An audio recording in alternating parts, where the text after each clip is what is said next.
నమస్తే. శ్రీ గురుభ్యో నమ. శ్రీమాత్రే నమ.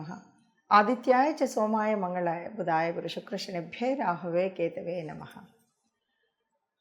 ప్రతి మాసంలో మాసఫలాలు, పక్షఫలాలు, వారఫలాలు, దినఫలాలు ఇలా ఫలితాలు చెప్పుకోవడం అనేటువంటిది అందరూ చేస్తున్నటువంటి పని. మరి ఒకే ఫలితాన్ని ఒక మాసంలో చూస్తే చాలు కదా, లేదు ఉగాదిలో చెప్పుకుంటే సంవత్సరం అంతా ఉంటుంది కదా అనేటువంటిది ఉన్నప్పటికీ ఎప్పటికప్పుడు వారం వారం మారేటువంటి గ్రహాలు కావచ్చు, లేదు మారుతున్న గ్రహాలకు అనుగుణంగా మనకు వచ్చేటువంటి లాభ నష్టాలు కావచ్చు, వీటన్నిటినీ బ్యారేజ్ వేసుకోవాలంటే తప్పనిసరిగా మనం వారఫలాలు కానీ పక్షఫలాలు కానీ చూసుకోవడం అనేటువంటిది దానివల్ల ఉపయోగం ఉంటుంది అనేటువంటిది ఒక విషయం. దానికోసం ప్రతి మాసంలోనూ పక్షఫలాలు చెప్పుకుంటూ ఉంటాం. అందులో భాగంగా ఏప్రిల్ మాసంలో రెండవ పక్షానికి అంటే ఏప్రిల్ 16 నుండి 30 వరకు గ్రహస్థితి ఎలా ఉంది, ఈ గ్రహస్థితి వల్ల మరి ఒక్కొక్క రాశి వారికి ఎలా ఉంటుంది అని చెప్పుకునే ముందు అసలు గ్రహస్థితి ఎలా ఉంది అని చెప్తే మనకి మీనంలో బుధుడు, శుక్రుడు, రాహు ఉన్నాడు, కన్యలో కేతు ఉన్నాడు, మేషంలో గురువుతో పాటు మరి రవి వచ్చి చేరాడు, ఇక కుంభంలో కుజశనులు. ఇలా ఉన్నటువంటి పరిస్థితుల్లో ఇలాంటి గ్రహస్థితిలో ఒక్కొక్క రాశి వారికి ఎలా ఉంటుందో విడివిడిగా చూద్దాం. మకర రాశి వారికి ఏప్రిల్ రెండవ పక్షం అంటే 16 నుండి 30 వరకు ఎలా ఉందో చూద్దాం. దాదాపుగా ఏళ్ళనాటి శనిలో చివరి భాగంలో ఉన్నటువంటి వారు మకర రాశి వారు. వీరికి కష్టం కొత్త కాదు, ఏ పని చేయాలన్నా గట్టిగా మొండి పట్టేటువంటి స్థితి కొత్త కాదు. మరి వీరికి ఏప్రిల్ 1 నుండి 15వ తారీఖు వరకు ఎలా ఉంటుందో చూద్దాం. ముందు నుండి ఉన్నటువంటి కష్టాలను అలవాటు చేసుకున్నటువంటి వారే కాకుండా ఇప్పుడు కొత్తగా కష్టాలు తొలగి కొంత ఆనందం వచ్చేటువంటి పరిస్థితి అయితే కనిపిస్తుంది. ముఖ్యంగా ఆర్థిక వ్యవస్థలో చక్కగా పట్టింది బంగారం అయ్యేలా విధంగా మీరు అనుకున్నటువంటి వృత్తి వ్యాపారాలు ఏవన్నా అవనివ్వండి, చక్కగా మీకు అనేక రకాలైనటువంటి లాభాలతో ఉండే విధంగా అయితే ఉంటుంది.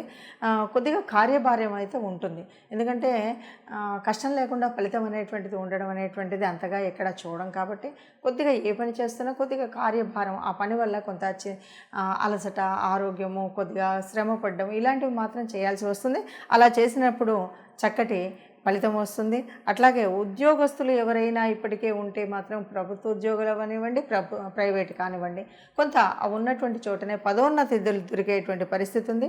వ్యాపారస్తులకు మాత్రం చక్కటి లాభం, ధనం చాలా వృద్ధి చెందేటువంటి పరిస్థితి ఉంటుంది. కొంతమందికి ఇతర దేశాల యొక్క ప్రయాణం చేసేటువంటి పరిస్థితి కూడా ఉంటుంది. అంటే దూర ప్రయాణాలు ఎవరైతే చేస్తారో వాళ్ళకి చక్కగా కలిసి వస్తుంది. అది దూర ప్రయాణం ఇక్కడే మన దేశంలో దూర ప్రయాణం అవ్వచ్చు, ఇతర దేశం దాటి వెళ్ళేటువంటి పరిస్థితి అవ్వచ్చు. ఏది ఏమైనా దూర ప్రయాణాల వల్ల కొద్దిగా కలిసి వచ్చేటువంటిది ఉంటుంది. ఆరోగ్య పరిస్థితి బాగుంటుంది, అలాగే వ్యాపారంలో బాగుంటుంది, ఎన్ని విషయాల్లో కూడా చక్కగా ఉంటుంది. ఇంకొకటి అన్నిటికీ మించి నిజంగా నాకు చాలా బాగుందని ప్రతి ఒక్కరు ఈ 15 రోజుల్లోనే చెప్తారు. ఎందుకు అంటే ఇప్పటి వరకు ఉన్నటువంటి కష్టాలన్నీ కూడా తగ్గుముఖం పెట్టినటువంటి పరిస్థితి కాబట్టి చాలా ఆనందదాయకంగా ఉంటుంది. ఏది ఏమన్నా సరే మళ్ళీ మర్చిపోకుండా నవగ్రహ ఆరాధన చేయడం కానీ, శని గ్రహానికి స్తోత్రం చేయడం కానీ, లేదు అంటే ఎవరైనా కర్మచారులు ఉంటే వాళ్ళకి పిడిగడన్నం చేయడం అనేటువంటి ముఖ్యమైన విషయాన్ని మర్చిపోకుండా ఉండాలి. ఇష్టదేవత ఆరాధన చేయడం మర్చిపోకుండా ఉండాలి. చూశారు కదా, మరి ఇలా ఉన్నటువంటి గ్రహస్థితిలో ఎలా ఉంటుంది అంటే మొన్ననే ఉగాది చెప్పుకున్నప్పుడు మరి ఈ రాశులకు ఇలా ఉంది అని చెప్పినప్పుడు మరి ఇంతలో ఈ మార్పు ఏంటి అంటే ఒక్కొక్క రోజుకి కూడా మారుతుంది. అంటే కనీసం 2.5 రోజులకు ఒక్కసారి మారే చంద్రుడి యొక్క మార్పు వల్ల కూడా మానసిక స్థితి కానీ ఇవన్నీ మారుతూ ఉంటాయి. అందువల్ల తప్పనిసరిగా మనం చెప్పుకోవాల్సి వస్తుంది. మరి ఇలా గ్రహాల యొక్క యుతి కానీ, దృష్టి కానీ, మరి ఒకే చోట ఇన్ని గ్రహాలు కలయిక ఉండడం వల్ల కానీ వీటి వల్ల ఏదైనా చెడు కానీ మంచి కానీ ఉందా అంటే మంచి చెడులు రెండు ఉంటాయి. గ్రహాల యొక్క అనుకూలత ఉండొచ్చు, అననుకూలత ఉండొచ్చు. మనం చెప్పేటువంటిది జన్మజాతక రీత్యా ఒకలాగా ఉండొచ్చు, జన్మజాతకం మాకు అంతగా తెలియదు అన్నప్పుడు కేవలంగా మనం గోచార రీత్యా చూసినప్పుడు ఉండేటువంటి స్థితి వేరుగా ఉండొచ్చు. ఏది ఏమైనా మొత్తంగా మనకు జరగబోయేటువంటి లాభం ఏంటి, నష్టం ఏంటి అన్నది తెలుసుకోవడం కోసం చేసేటువంటి పని ఇది. దీనివల్ల మనకేంటి అంటే ఏదైనా మరి చెడు జరగబోతుంది, లేదు అష్టమంలో మరి కుజశనులు ఉన్నారు, ఇలా మనం చెప్పుకుంటూ ఉంటాం కదా. ఇలా ఉన్నప్పుడు ఒకే చోట ఈ రెండు మరి చెడు గ్రహాలు అని చెప్తూ ఉంటాము. ఆ గ్రహాల మూలంగా వచ్చేటువంటి చెడు పరిణామం రాకుండా ఉండాలి అంటే మనం ఎలాంటి జాగ్రత్తలు తీసుకోవాలి? కేవలం జాగ్రత్తలతో సరిపోదు. ఎందుకంటే ఇది పూర్వపుణ్య ఫలం వల్ల కానీ గోచారరీత్యా జరిగేటువంటి గ్రహాల మూలంగా ఎందుకు జరుగుతుంది అంటే కొన్ని నష్టాలు కష్టాలు మనం అనుభవించక తప్పదు. అలాగే సుఖ సంతోషాలు, వీటన్నింటి ఫలితం అనుభవించాలి అంటే అందరం సిద్ధంగా ఉండం. కొన్నిసార్లు కష్టాలన్నీ కూడా బాగా బాధనొత్తి కలిగించే విధంగా ఉంటాయి. మరి ఇలాంటప్పుడు దేవతా అనుగ్రహం కావాలి, గ్రహాల అనుకూలత కావాలి. గ్రహాల అనుకూలత కావాలి అంటే తప్పనిసరిగా మనం గ్రహాలకు చేయవలసినటువంటి ఏదైనా గ్రహ అనుకూలత కోసం మనం చేయవలసినటువంటి శాంతులు కానీ, పూజలు కానీ, స్తోత్రాలు కానీ, దీపారాధన కానీ, దాన ధర్మాలు కానీ, వీటన్నిటి గురించి తెలుసుకోవాల్సినటువంటి అవసరం ఉంటుంది. ఏది ఏమైనా సరే నవగ్రహాలు అనగానే నవగ్రహాలన్నింటికి కూడా ఒక్కొక్క రాశికి ఒక్కొక్క రకమైనటువంటి దానం, ధర్మం, ఒక్కొక్క దేవత అనుగ్రహం ఉండడం అనేటువంటిది ముఖ్యం. ఈ విషయాలు మనం కనుక తెలుసుకొని అంటే మనకు ఏ రాశి ఫలితాలు చెప్పుకుంటున్నప్పుడు ఆ రాశికి అననుకూలంగా ఉన్నటువంటి గ్రహస్థితిని మనం తెలుసుకోవాలి.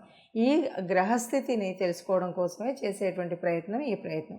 అలా తెలిసినప్పుడు ఆ గ్రహాల యొక్క అనుకూలత మన మీద ఉండడం కోసం ఆ గ్రహానికి సంబంధించినటువంటి దాన ధర్మాలు చేయాలి.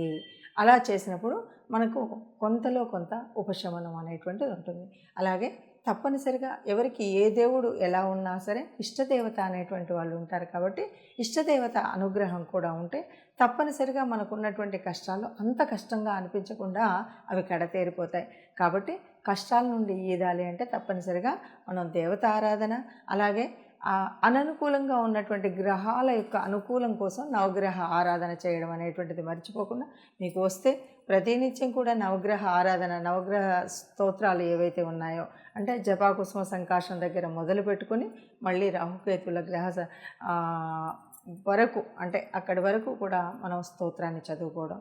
లేదు నాకు ప్రత్యేకంగా నాకు రవి గురించి అన్నీ తెలుసు అంటే ఎవరికి ఎప్పుడు ఏ గ్రహం అనుకూలించట్లేదో మనం చెప్తూ ఉన్నాం. కాబట్టి ఆ గ్రహం అనుకూలించినటువంటి గ్రహానికి వీలుగా మీరు శాంతులు చేయడం కానీ, ఇవేవి మాకు తెలియదండి గ్రహశాంతుల గురించి, ఇవన్నీ కూడా మళ్ళీ తడిసి మోపడయ్యేలాగా ఈ రోజుల్లో ఇలా ఉంది అనుకుంటే కనీసం ఒక గోశాలకు వెళ్ళి గోశాలలో గోగ్రాసాన్ని ఇవ్వడం, లేదు మనం భేదాబెక్కి మనకు అనుకున్నటువంటి గ్రహాల అనుకూలతకు కోసం ఆ గ్రహానికి సంబంధించిన ధాన్యాన్ని దానం చేయడం అనేటువంటిది ముఖ్యం. అలా చేసినట్టయితే అందరం సుఖంగా ఉంటాం.